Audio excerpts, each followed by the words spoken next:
My name's Neil Zenial Finlay, and I play for the UK Counter-Strike Global Offense team, Fragmasters Toxic.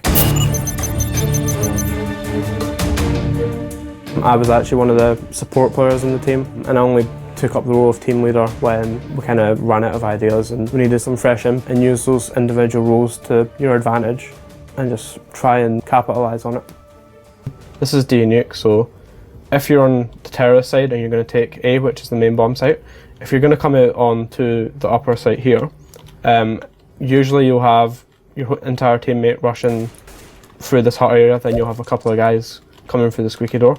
So if you were going to be the first guy out of the hut, which is the most important role, you kind of have to check the most important spots, which is all about pre-aiming, which is one of the most important things when you're playing Counter-Strike. So if I was going to come out this section right now, the first place you'd have to check is right up here, because that is the most common spot that people sit, up here.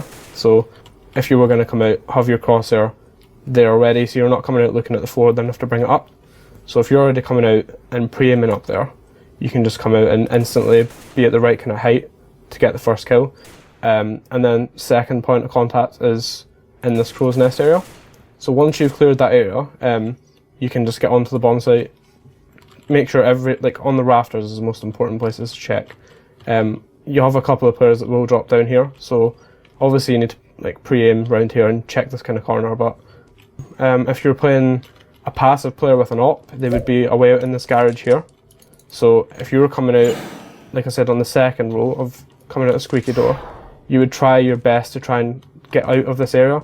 You don't really want to face against an opper that's got long range with you and you've got an AK. So if you're going to hop through that door, if you know for a fact that he's going to be playing out there at long range, that is good, you can hop through the door.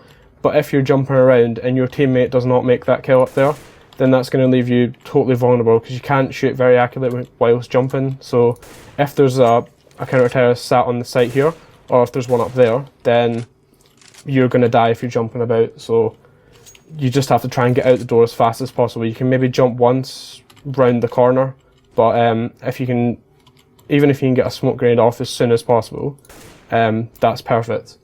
What a lot of teams do and what we do as a strategy, you can actually you can grenade out of the door. So you can have one guy sitting back here and chucking a grenade off that door and blowing it up, and then if you chuck a smoke grenade just through that gap there, that should land perfectly in this main area, so you can smoke that off before you guys are even out.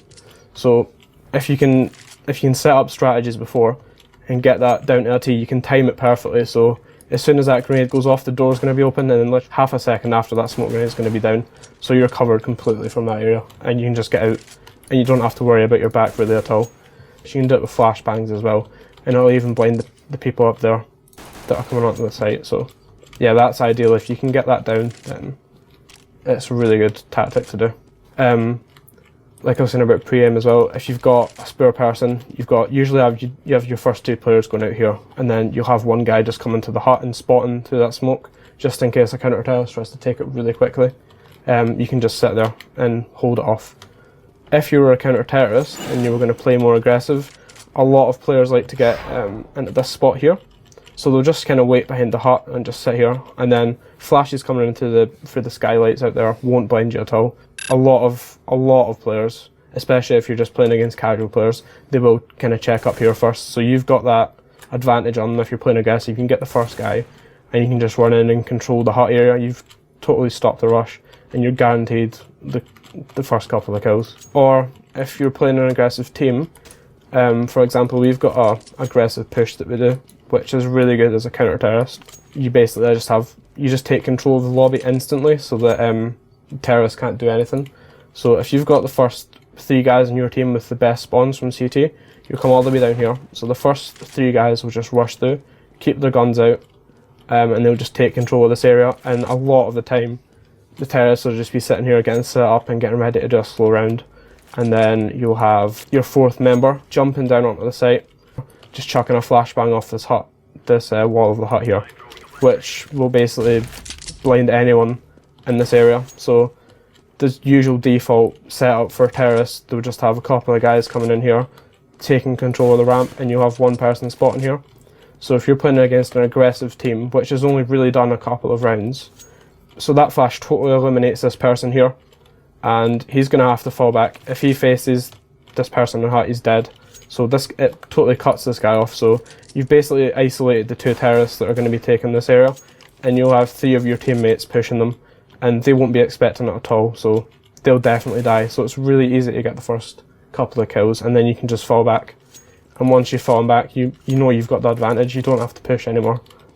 And then you'll have your 5th member just holding this outside area, so they can't flank you behind and get in, because that's the one area that's the flaw in the strat. So you have to have one person watching your back all the time. And once you've got that covered, it's pretty easy if you get the first 2 kills. So that would be my advice. If you want to do an aggressive round, do something like that. It's really good.